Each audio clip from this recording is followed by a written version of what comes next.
Today, we've been discussing the role of the likes of Elon Musk and X and other social media platforms when it's come to the riots. Have they been stoking, fanning the flames of tensions that, of course, led to that horrific violence across the country?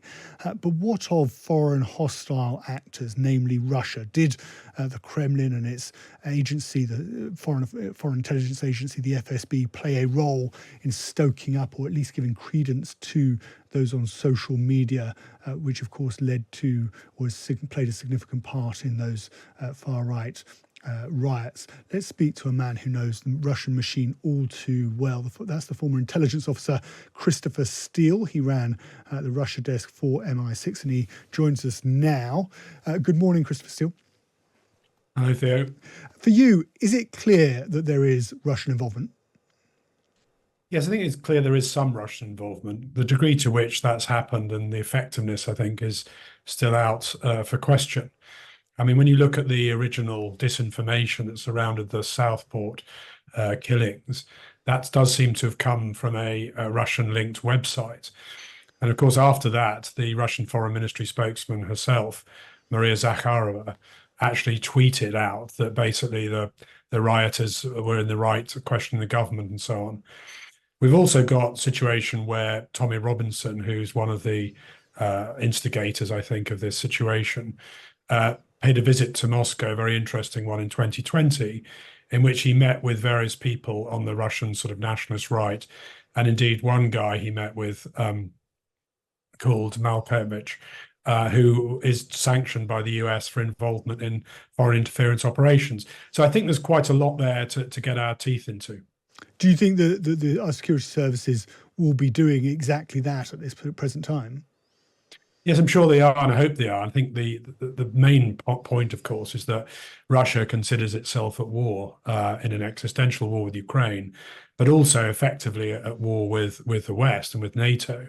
And you only have to look at the plot that was uncovered a few weeks ago to assassinate a German industrialist running an arms manufacturing company which supplies Ukraine to realize just how the gloves are off. And in fact, it's in very much Russia's interest to destabilize countries like Britain and the United States. And when MI6 are conducting these, and they're going to be covert operations, no doubt, but when they're doing this work, are they looking at the phone records, the messages that have been potentially sent by people operating on social media in this country, and of course foreign actors as well, to see if there's a link? And are there penalties that can be, I'm talking criminal penalties here, that can be imposed if you are found to have coordinated your social media postings with Russian agents? Yes, there's a difference here between what you would call counterintelligence, which is protecting our secrets, to counter-subversion, which is preventing Russia and indeed other foreign governments from interfering in our politics and destabilizing our society. So I think the security service will be looking very carefully at the instigators of these activities, including people like Tommy Robinson, even conceivably Nigel Farage, who incidentally said that we were being misinformed by the government about Southport. And they'll be looking at things like their travel movements, who they've been in touch with, monetary transfers and so on, because that will reveal, or not, as the case may be, a pattern of behavior which can lead to some conclusions about the degree to which Russia has been interfering in this situation. So just to be clear, MI6, they'll be looking at Nigel Farage's his travel movements, potentially his mobile phone messages, the way what he's posted on social media, to see whether there are links with the Russians on this. The security services require warrants, obviously, to do some of that. But I think essentially looking at communications, looking at travel, looking at financial transfers is the heart of this problem. And if we're going to get to the bottom of it, certainly the government should be doing those things. In terms of the instigators, now whether Nigel Farage in the end is defined as an instigator of this, I don't know. Tommy Robinson certainly is, and others, of course, like Andrew Tate. So I think that will be a focus of attention, certainly. And where do you think the government will also, and the intelligence services will also be looking at, and I'm thinking here of, what happened in Southport. It caused such psychological, or was designed to cause such psychological damage, this attack and it is obviously it's subject to a criminal investigation now, on children at a Taylor Swift dance party. Will they be looking, the security services, if you like, at one of those, at a jigsaw of what's been happening in this country, and will they be looking potentially for links between what happened in Southport as being something directly designed to be used almost as a sort of lifting point, a bouncing off point for the riots that we've seen in this country, as a way of whipping up tension and hostility on the streets of Britain? Yeah, I mean, I think bear in mind that Britain is probably Ukraine's strongest ally and is really material in terms of Ukraine's ability to fight Russia in the east, particularly. And so, yes, they'll be looking at things like that. I think it would be far-fetched to think that an incident like Southport was manufactured by a foreign power. However, the foreign power might well be looking at trigger incidents in which they can exploit situations that occur spontaneously in order to create a bigger political effect. And I suspect that may have been happening here. One of the theories that has been going around is that Russia was indeed planning to destabilize the UK and look for excuses to do so, and that was planned for this summer prior to an expected October general election. And of course, we had the election surprisingly early, and they would have been caught napping. So I think there are all sorts of questions here which emerge, and I think we're seeing some evidence of this in other countries. The other thing I would say is that one of the new Russian sort of modus operandi, if you like, is that they've now been caught out in the UK. If you remember, there was a Ukrainian warehouse in London that was firebombed. They've been caught out basically hiring effectively local indigenous criminal elements to carry out their work. And of course, the advantage of that is it's relatively cheap and it's relatively deniable. So I think we shouldn't rule anything out in terms of incidents like Southport, but I think to think that Southport itself was somehow staged with this in mind is very far-fetched. What needs to happen? What needs to?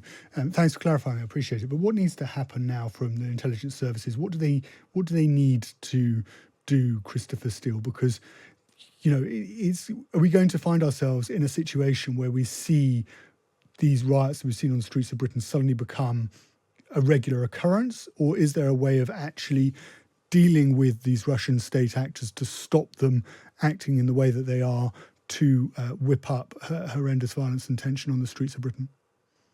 Yeah, I suspect that you're never going to finally cut them off, but I think exposing them, cutting off any sort of links they have with local criminals in the UK, things like that will be essential work. And it's police work as much as it is actually the security service.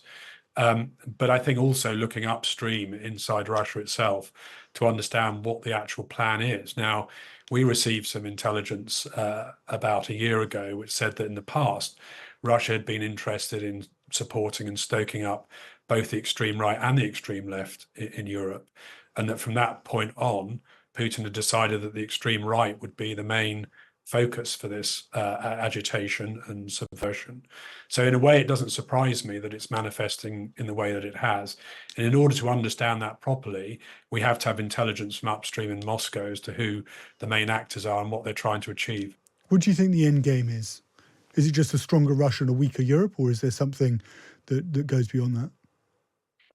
I think it's to basically create unrest and division and violence and crime within our societies. I think Russia is fully locked into a war at the moment that it's not winning.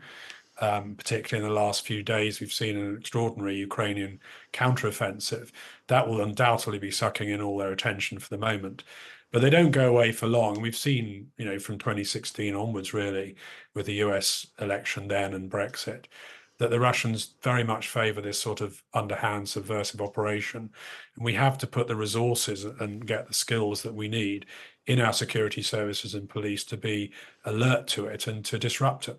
Final question. How, with Ukraine in mind, how potentially dangerous is a Trump presidency for Europe if he cuts off American funding, US funding for President Zelensky's war effort?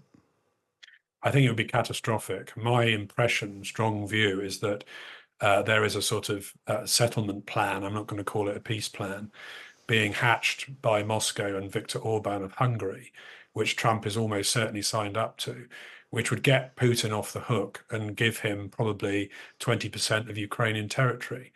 Now, that would be catastrophic. And of course, Trump would be in the position, if he was president, to cut off Ukrainian military aid. And we saw what happened in the 6-month period when that was the case before, and Ukraine was pushed back on the battlefield. So I think it's a really key element as to how the war in Ukraine pans out, that we see Vice President Harris win and continue the strong support for Ukrainian democracy and its sovereign rights. And I think that will be critical. Just you say you used the word catastrophic. What you mean by that is that, okay, Putin takes 20% of Ukraine, but what, he then comes back for a NATO signatory? I think you would probably see mass refugees pouring into Europe at that point. I mean, I don't want to go too deeply into this rabbit hole, but if Putin were to prevail in Ukraine, I think Europe would be fundamentally unstable for many, many years to come. And I suspect that whilst Russia has exhausted its military power at the moment, it would buy itself time to rearm and to re-equip.